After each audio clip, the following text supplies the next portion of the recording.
आणि आई अगं, यात अक्षराची काही बी चूक नाही आहे. हे समज ना माझ्यामुळे झालंय बघ. ही समधी माझ्या कर्माची फळ आहेत. अक्षराची यात काही बी चूक नाही. आणि आई ती माझ्यावर चिडली पण नाही. पर सुंदर, मी तुझा तरच नाही रे बघू शकत.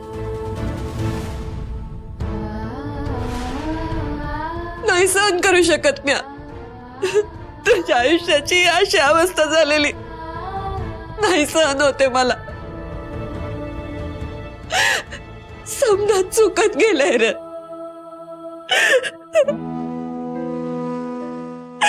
नाही सहन करू शकत म्या.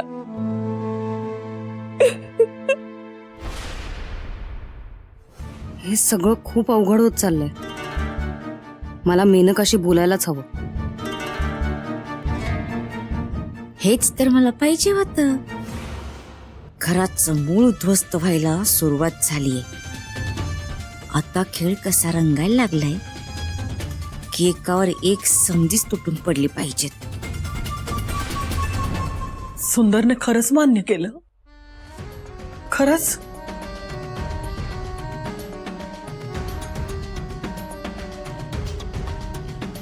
सुंदर आणि अक्षरा लई प्रेम आहे ग दोघांचं एकमेकांवर. या घरात आल्यापासून अगदी आईसारखी माया केलीये पोरीनं माझ्यावर. आणि तुला बी लहान बहिणीवानी जीव लावलाय बघ तिनं. कायम दुसऱ्यासाठी जगत आलीये पोर. लय गुणाची आहे आमच्या अक्षरा. अक्षराची अवस्था आता लय वाईट असं. तू बोललीस का ग अक्षराशी? कशी आहे अक्षरा? आता तुम्हाला तर माहितीच आहे अक्षराताई कशी. पण मला तुमचं बी म्हणणं पटतंय. अक्षराताई लई चांगली आहे. पण मी आज तिच्या दुःखाचं कारण ठरले. माझ्यामुळे तिच्यावर एवढं ओझं आलं. म्हणून मला असं वाटतं का म्या माझं आयुष्य संपून टाकलेलंच बरं. म्हणजे कसं कुणाला माझा त्रासच नको. मेनका, पुण्यांदा माझ्यासमोर असं बोलायचं नाही. अगं तू पण लेकच आहेस माझी. आणि देवी आईच्या मनात जे काय असेल ना ते होईल असं म्हणायचं आता. आणि पुढे चालायचं. या उपर आपण काहीच करू शकत नाही. पण आई खरंच मला खरंच असं वाटतं का म्या कुठंतरी लांब निघून जावं. अगं यो विषय बंद कर ना बाई आता. जे होईल ते होईल.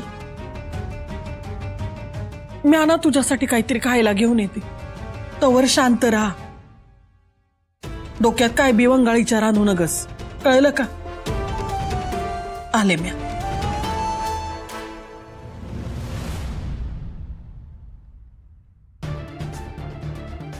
म्हातारडे, तुझ्या त्या अक्षराची लई काळजी करू नकस. कारण तुझ्या या काळजीचा आता काय बी उपयोग होणार नाही. कारण तिचा शेवट जवळ आलाय.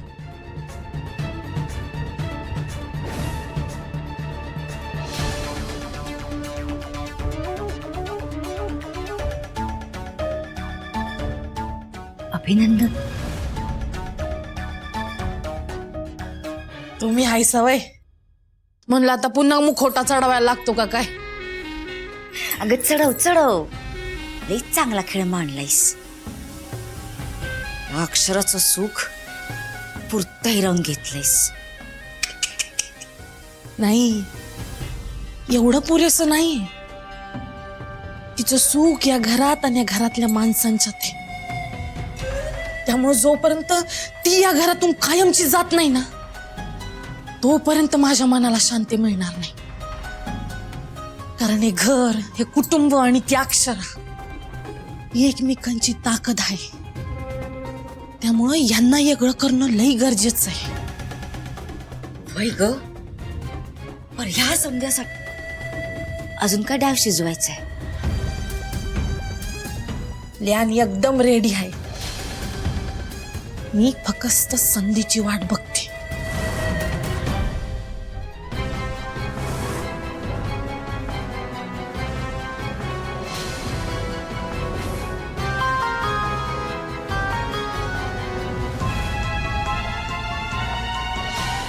तुला काय करायचंय ते कर.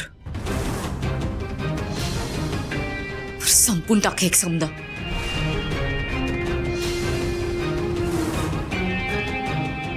मामी, अहो, असं कसं समजा संपवून टाकायचं? चारित्र्यावर लागलेले डाग अशी एकाएकी नाही मिटत हो. आयुष्यभर त्याचे डाग राहतात.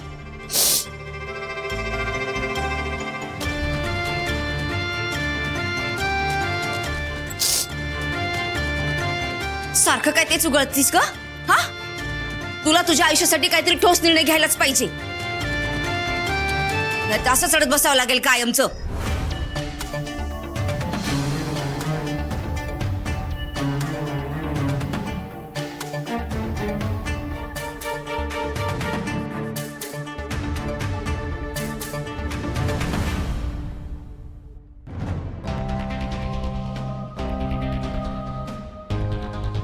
मेनका,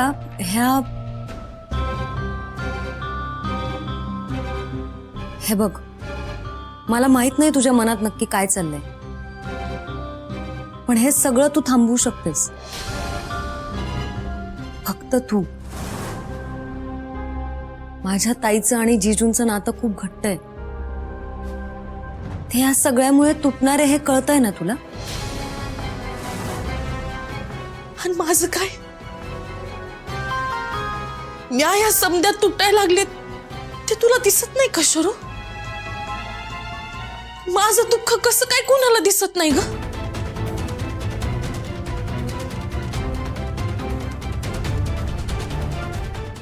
मॅडम, हे तुम्ही मागवलेले डिवोर्सचे पेपर्स.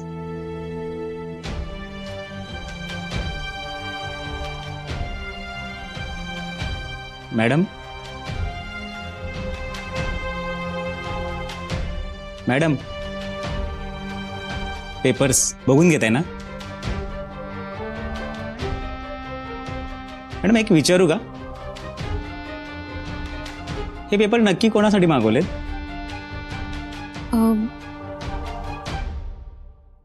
2-3 दिवसात डिटेल्स आले की कळवते तुम्हाला.